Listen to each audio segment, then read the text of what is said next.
The case featured in this episode has been researched using police records, court documents, witness statements, and the news. Listener discretion is advised. All parties mentioned are innocent until proven guilty, and all opinions are my own.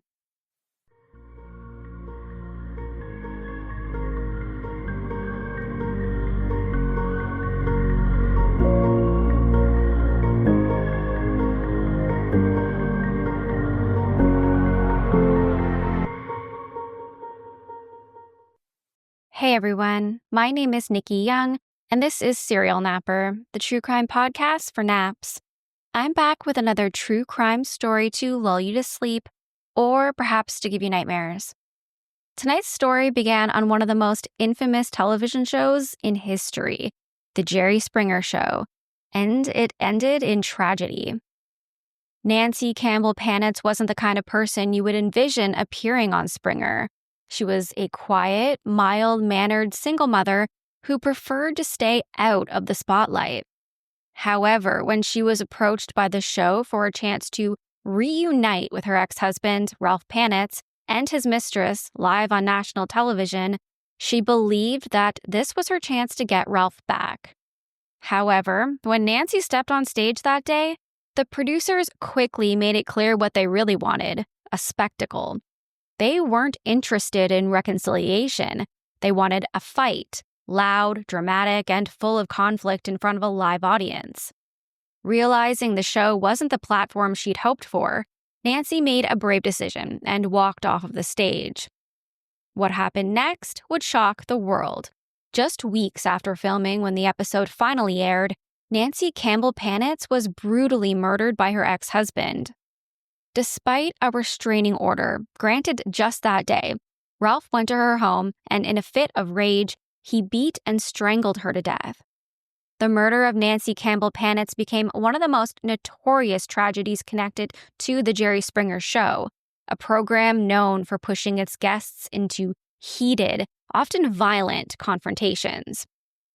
So, dim the lights, put your phone down, and listen to the details of Nancy's life, her ill-fated appearance on the show, and to the brutal crime that followed, leading many to question the ethics of a show like Jerry Springer. So let's jump right in. Nancy Campbell was a 52-year-old single mother who had spent much of her life raising her two sons, Jeffrey and Gary, in Michigan. Nancy was a woman who valued her independence and her small family. Jeffrey, her eldest son, had fond memories of his mother, remembering her as the bedrock of their family after the death of his father when he was just a toddler. He would say, quote, "My dad died when I was just a toddler, so she raised me and my brother by herself. She was strong, independent, and just a great person." Nancy was not one for attention. In fact, she was a very quiet and reserved person, someone who didn't like having her picture taken, and she didn't date all that much either. She was content with her life, content being alone. That is, until the internet came into her life and kind of changed everything. On the other side of the world in Germany, a man named Ralf Panitz was looking for connection. A German painting contractor, Ralf found his way to an AOL chat room. His screen name was Plainwell, and Nancy, who had just recently learned about chat rooms from a family member, went by Cupcakes99. They struck up a conversation which would lead to a year-long transcontinental romance.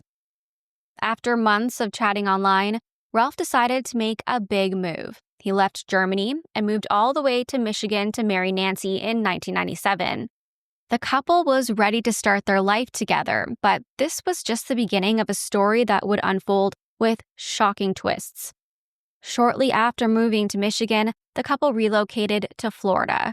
By 1998, Ralf, now living in the States, changed his screen name to Wolf Smile 2 and started referring to himself as Wolfie. Gag. But what started as a whirlwind romance quickly turned into something far more tumultuous. According to court records, their relationship became a constant cycle of breakups and reconciliations, a drama that felt more like a soap opera than a marriage. And it wasn't long before things escalated in the most dangerous of ways. Nancy's son, Jeffrey, would later describe the violence that began to seep into the relationship. He said, quote, "It wasn't long after their wedding that there was a domestic issue. Ralph had thrown her on the floor and she had hit her head. After that, she left and filed for divorce." The violence was a pattern that wouldn't end with that incident. And as their relationship spiraled, Nancy found herself stuck in a toxic on-again, off-again relationship that would lead her down a dark path. After years of back and forth in their on-again, off-again marriage, Nancy finally decided to leave Ralph, filing for divorce after a violent altercation. But the story didn't end there. Ralph had already moved on, meeting a woman named Eleanor online in 1999. Like Ralph, Eleanor was coming off of a failed marriage, and despite her family's concerns, especially about Ralph's drinking and the fact that they suspected he might be using her for a green card, Eleanor married Ralph in a small ceremony on March 17, 2000. But what Eleanor didn't know was that Ralph's past with Nancy was far from over. Ralph had painted a very different picture for Eleanor, one where Nancy was a constant presence in their lives, stalking them relentlessly. According to Ralph, Nancy wouldn't leave them alone, following them everywhere, constantly interfering with their new life. In fact, he had convinced Eleanor that Nancy's obsessive behavior needed to be confronted. And what better place to confront her than the Jerry Springer Show? Now, you might be wondering, though, if you truly believed that someone was stalking you, why on earth would you want to confront them on a television show like Jerry Springer? Well, the answer lies in the kind of show Jerry Springer had become by the year 2000. The Jerry Springer Show, which had originally debuted in 1991 as a more tame daytime talk show, had quickly evolved into something far more sensational. By the late 90s, it had become known for its tabloid-style, over-the-top drama. Love triangles, confrontations, shocking revelations, interviews with the KKK. They were the show's bread and butter. It wasn't just about airing dirty laundry. It was about creating chaos in front of a live audience just for ratings. In fact, TV Guide even dubbed it the worst television show of all time. But despite its reputation, people still tuned in, drawn by the spectacle. On May 7, 2000, Ralph, Eleanor, and Nancy were set to appear on an episode titled Secret Mistresses Confronted. The plan was for Eleanor and Ralph to confront Nancy about her supposed stalking, to tell her to stay out of their lives once and for all. But Nancy had no idea about any of this. She was being led to believe that she was there to reunite with Ralph and to fix their relationship. In one of the cruelest twists of fate, the day that the episode was filmed also happened to be Nancy's birthday. And she thought she was going on the show to reconcile with her ex-husband, who had begged her to be there.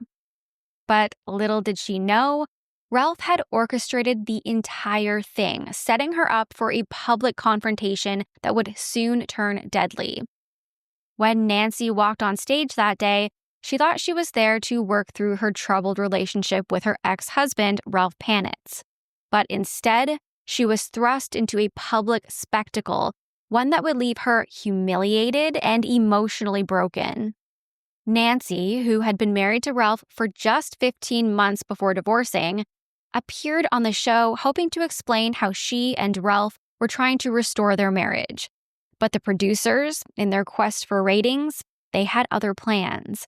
Nancy found herself immediately framed as the villain, a jealous ex-wife who just couldn't accept the fact that her ex-husband had moved on with a new woman, Eleanor. As soon as Eleanor entered the stage, the verbal assault began. Both Eleanor and Ralph mocked Nancy, calling her old and fat in front of the live audience. And they just all sat there and laughed. The insults were cruel, and the hurt was evident on Nancy's face. She turned bright red. She looked like a deer in headlights. But it wasn't just the insults about her appearance that would devastate Nancy. It was the shocking truth that was revealed next, something Nancy never saw coming. For the first time, she learned that Ralph and Eleanor weren't just a couple. They were married now. Can you imagine the gut-wrenching realization for Nancy? A woman who had once shared a life with Ralph, only to be blindsided by the revelation that the man she had hoped to reconcile with had already moved on in the most permanent of ways. And then Ralph dropped yet another bombshell.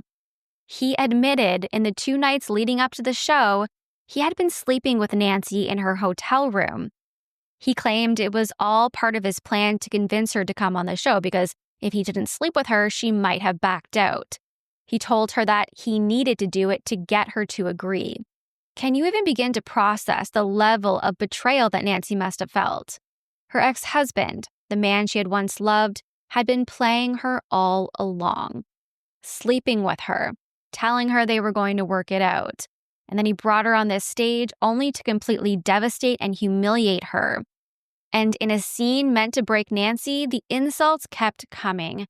Eleanor screamed at her, quote, "Ralph loves me, and he wants to be with me. And you, redheaded bitch from hell, you need to leave us alone. You need to get a life. I hope you enjoyed yourself immensely the last 2 nights, because it is the last time you are ever going to see him. He wants to be with me."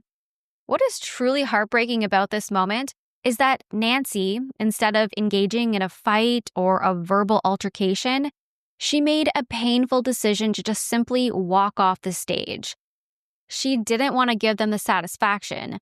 She knew that no matter what she said, it didn't matter. As she left the stage, the audience jeered, further compounding the public humiliation. Ralph and Eleanor embraced as if they had won some sort of twisted victory. But rather than taking responsibility for his actions, Ralph, ever the manipulator, seemed unfazed. In fact, Eleanor, instead of blaming Ralph for sleeping with Nancy to get her to appear, blamed the show itself for bringing them together. Eleanor even forgave Ralph for his transgressions. She didn't seem to acknowledge or care that he was sleeping with them both while pitting them against one another.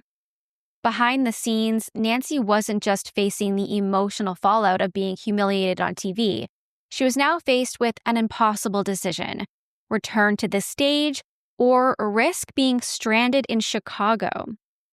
According to her son Jeffrey, Nancy was informed backstage that if she didn't return to the stage to finish the show, she wouldn't be given a return ticket back home to Florida. He said, quote, "Backstage, my mom was informed that if she didn't return to the end of the show, they wouldn't provide her with a return ticket back to Florida, and she wasn't having that." With no other choice and no help from producers, Nancy found herself walking the streets of Chicago all alone. She had no money, no way to get home, and no one from the show even bothered to check on her or offer any kind of support. But in a twist of kindness, a good Samaritan saw Nancy in distress and bought her a bus ticket back home to Florida. It was a small act of compassion in a city that had shown her nothing but cruelty. Nancy had been publicly humiliated, emotionally broken, and then abandoned by her ex-husband. The Jerry Springer Show had moved on, eager for its next spectacle, and they never once followed up with Nancy to check on her. And yet, the story doesn't even end here. After the show aired, things quickly spiraled for Ralph, Eleanor, and Nancy. Just a month after their appearance on Jerry Springer, Ralph and his new wife, Eleanor, they separated. Surprise, surprise. Ralph went back to Nancy, and together they put money down on a house.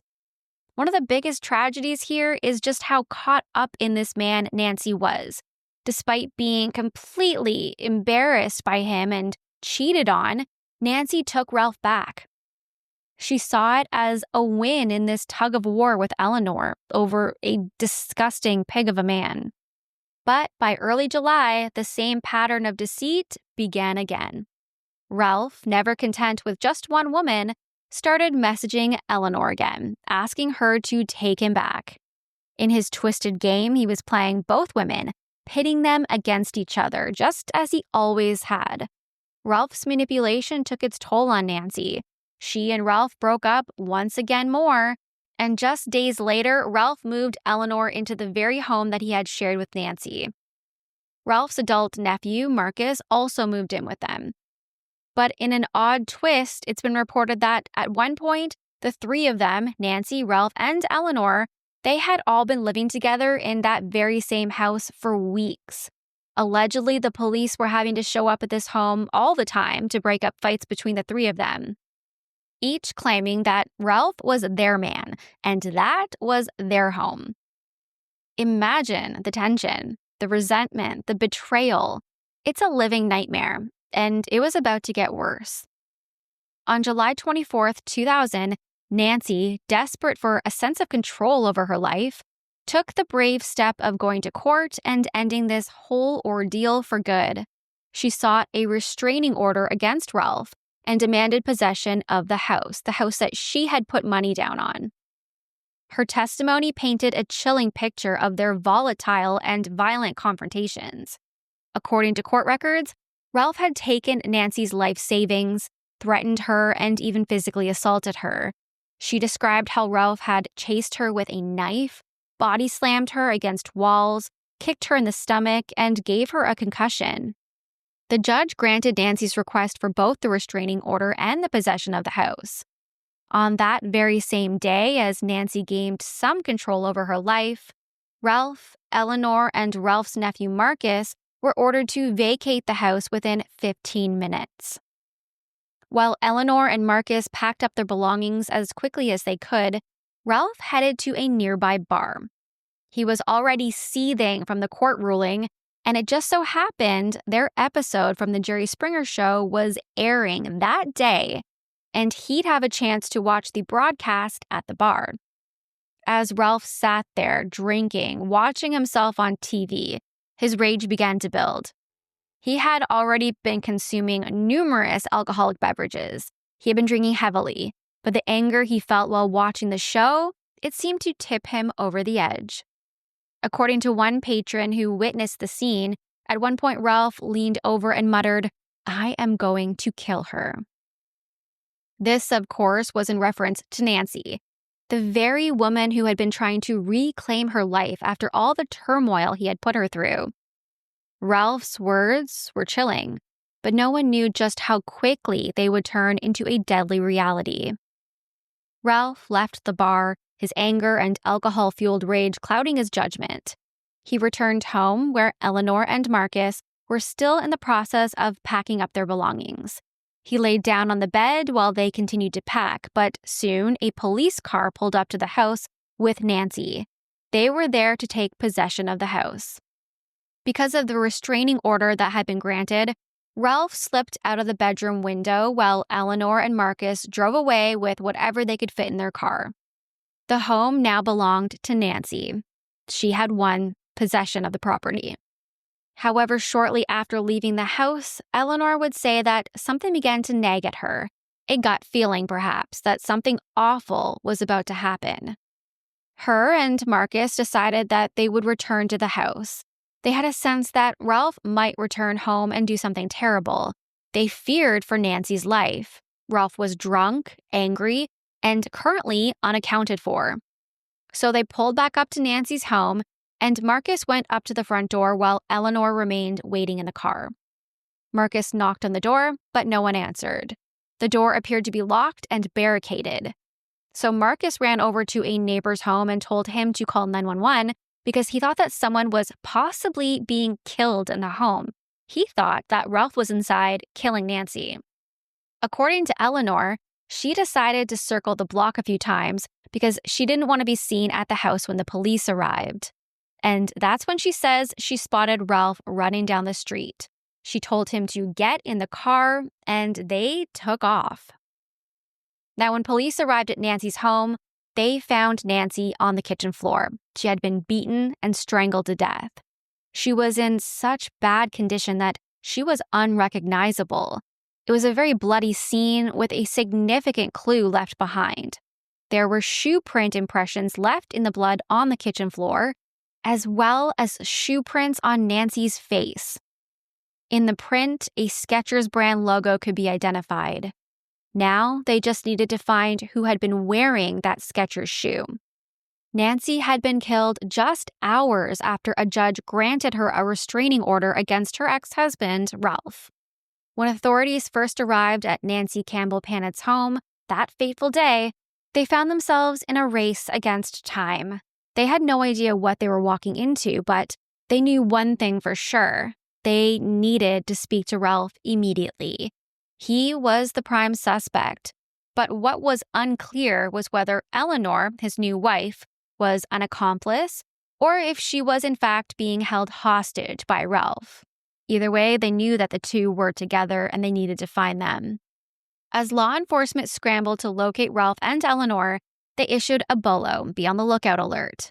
The couple was reportedly seen fleeing the area, heading south towards South Carolina and then west towards the Midwest. For days, it appeared that they were on the run everywhere, but nowhere at the same time.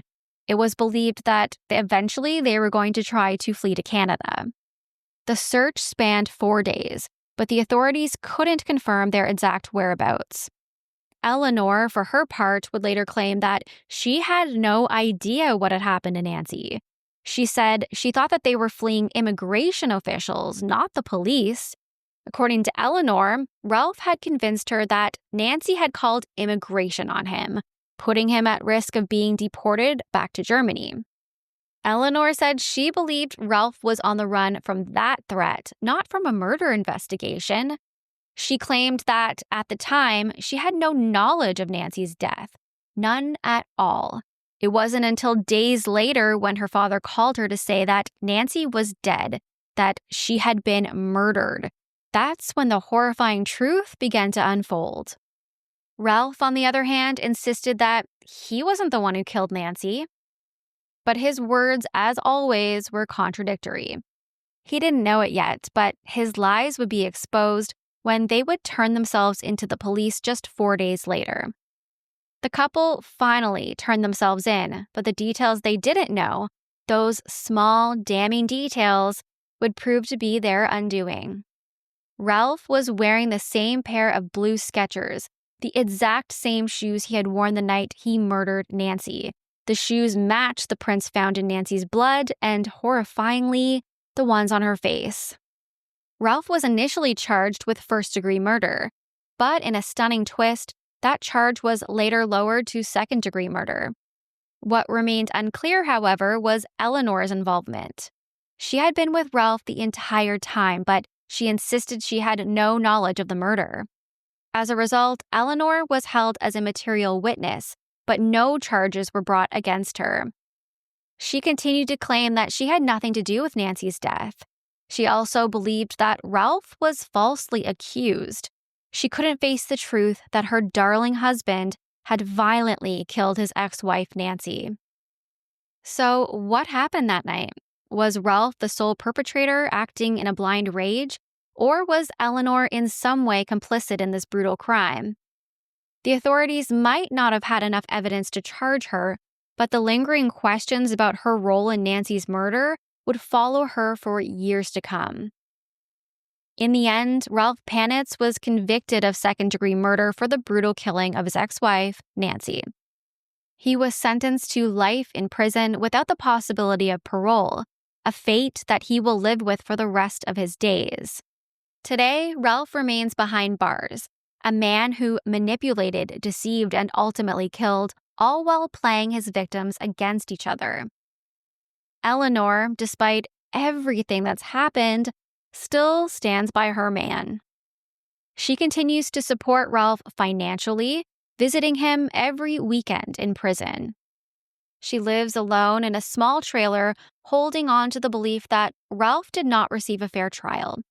Eleanor insists that law enforcement didn't look for any other suspects. She believes that they rushed to blame Ralf simply because they recognized him from the Jerry Springer show. The reality in Eleanor's eyes is that they pinned the crime on him without fully investigating any other possibilities. Her support for him hasn't wavered. She remains convinced that Ralf deserves a chance to be repatriated to Germany, hoping that a transfer there might lead to a lesser sentence because They are a little more lax on murder charges, apparently. But to date, all of his attempts to be sent back to Germany have failed. Meanwhile, Nancy's son, Jeffrey, fought his own battle after his mother's death. He took legal action, suing the Jerry Springer Show and its producers, holding them responsible for their role that they played in Nancy's tragic final moments. Jeffrey's case, however, was ultimately dropped without any monetary settlement. The pain of losing his mother wasn't something that money could fix, but it is clear that the show's actions had lasting consequences on his family. In April 2023, Jerry Springer passed away at the age of 79 after dealing with pancreatic cancer. A figure whose show defined an era, Springer left behind a complicated legacy, a legacy he himself was aware of. Springer once said, quote, "I just apologize. I'm so sorry. What have I done? I've ruined the culture. I just hope hell isn't that hot because I burn real easy. I'm very light complected." Look, my show is stupid. It's stupid.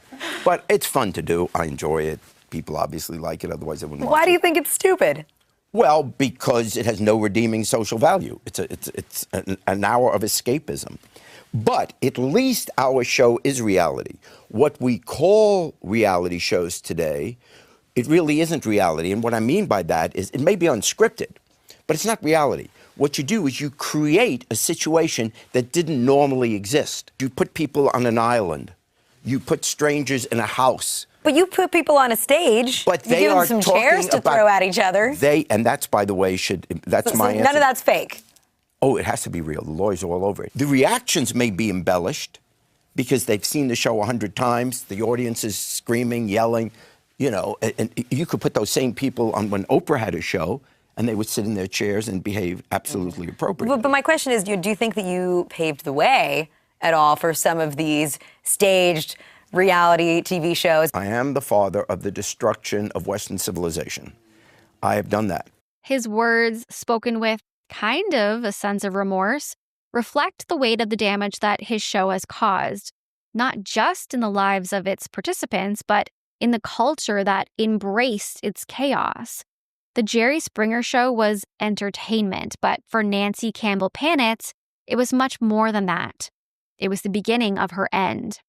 In the case of Nancy, justice may have been served, but it came too late for her.